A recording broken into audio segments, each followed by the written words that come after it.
And recognizing the potential for injustice in overbroad restrictions, the US Congress provided the administration with a wide authority to grant waivers in appropriate cases. This authority, however, has been underutilized, and thousands of cases and thus thousands of lives languish on hold. We had today some very compelling examples that were given to us. Ultimately, careful redrafting of the relevant legislation, such as the definition of terrorist activities, is the solution. But until that is done, a number of practical measures could be taken to ensure that asylum seekers and refugees are not wrongly caught up in provisions aimed at perpetrators and supporters of terrorism. The waiver process could be simplified. Strict interpretations of the provisions could be issued. Authority to grant could be delegated to citizenship and immigration officers in the field for certain categories of persons. Where large numbers of refugees are being resettled to the United States, group exemptions could be established. One of today's award winners, Mr. James Morse, was involved in the representation of individuals from Eritrea who had been denied adjustment of status due to the material support bar. Through energetic and effective advocacy, the case was resolved, and I sincerely applaud these efforts. Ladies and gentlemen, the second challenge is the changing nature of forced displacement. Conflict, climate change, and extreme poverty are more and more interrelated, compelling more and more people to move. The food and energy crisis of 2008, followed by the global financial and economic crisis, amplified this trend. Responses based on traditional distinctions between refugees and migrants are less and less adequate. UNHCR's core focus will remain in refugees, but we have welcomed additional responsibilities. And increasingly, wherever protection needs and forced displacement converge, you will find our organization.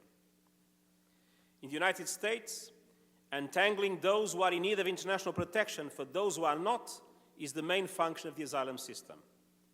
And the number of new asylum claims in the US in 2008 was just under 50,000.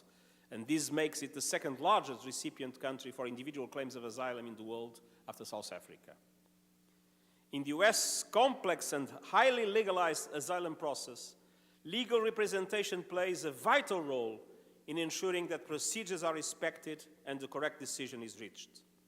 Studies here show that legal representation more than doubles an asylum seeker's chance of achieving protection.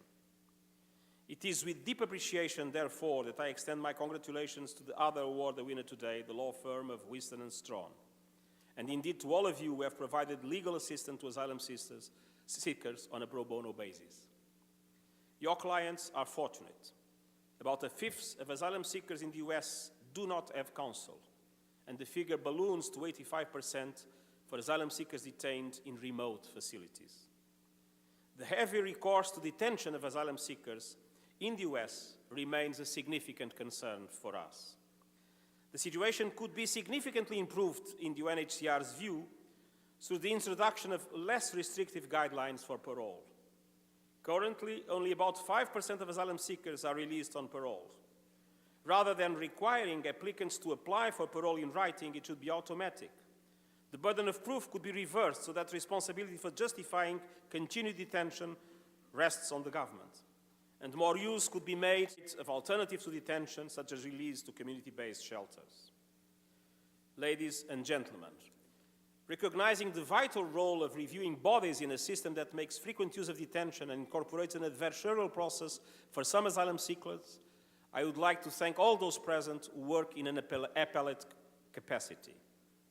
UNHCR is deeply grateful to individuals such as the Honorable Ilana Rovner and her colleagues on the Seventh Circuit Court of Appeals for identifying systemic deficiencies. To help understand and redress such deficiencies, UNHCR has undertaken a survey of the US asylum system. We intend, of course, to look at what works well, with a view also to share those examples of good practice.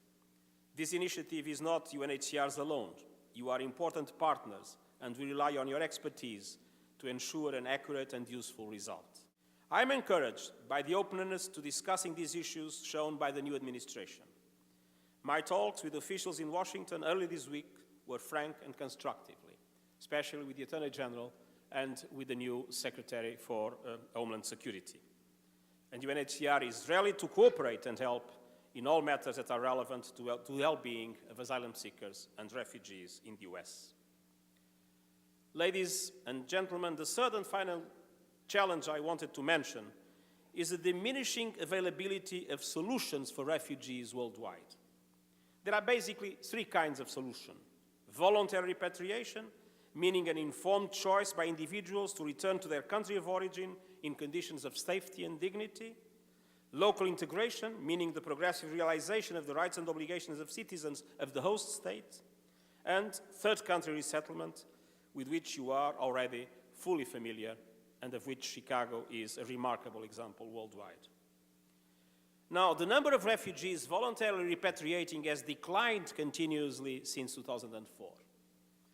The 604,000 returns in 2008 represent the second lowest number in the last 15 years.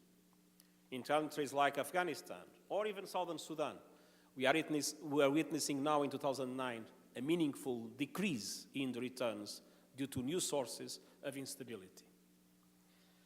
The explanation is so simple. Situations giving rise to a large number of refugees are increasingly seen as unfit for return.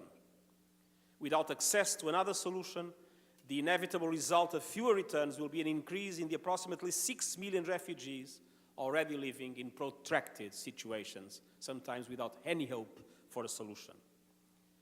Despite some local integration successes in Tanzania and in West Africa, for example, receptivity to this solution is low.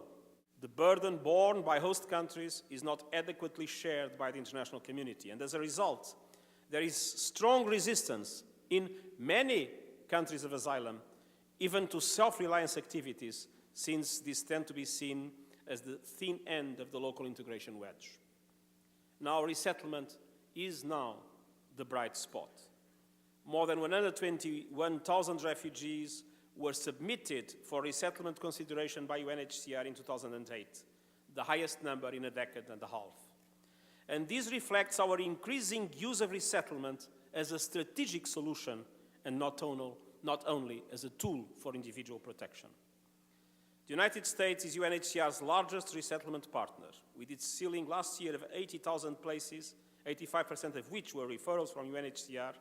It surpasses by many-fold the next largest individual country resettlement program, Canada and Australia together. The funds the United States provides for resettlement are irreplaceable. For the refugees we are resettled, however, this support is only the beginning.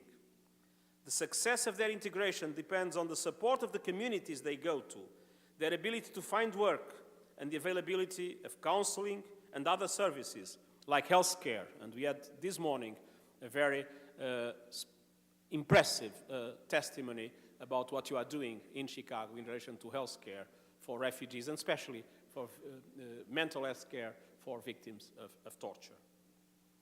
In difficult economic times, all these things become more challenging. And I preach to the converted when I urge you to advocate as forcefully as you can for their continued provision. Ladies and gentlemen, given an opportunity, refugees can and will contribute to their new communities. I want to commend today's awardee, Luol Deng, our awardee in the past, who has donated $50 for each basket he makes for the Chicago Bulls last year, in a total of, if I correct, 31,650, but you might be able to correct me, to fund education and schools for children in South Sudan, where Luol was born and from where he had to flee many years ago. I'd like to acknowledge, in particular, all those engaged in the resettlement, integration, and refugees programs here in Chicago. Despite the challenges presented by the economic downturn, you have continued to welcome those desperate to come. You give them hope, and you do us proud. UNHCR looks forward to working with all of you to engage the challenges I've outlined today in order to ensure that refugees' human rights are respected and that they receive, in the US, the full extent of the protections guaranteed by the 51 Convention. Thank you very, very much.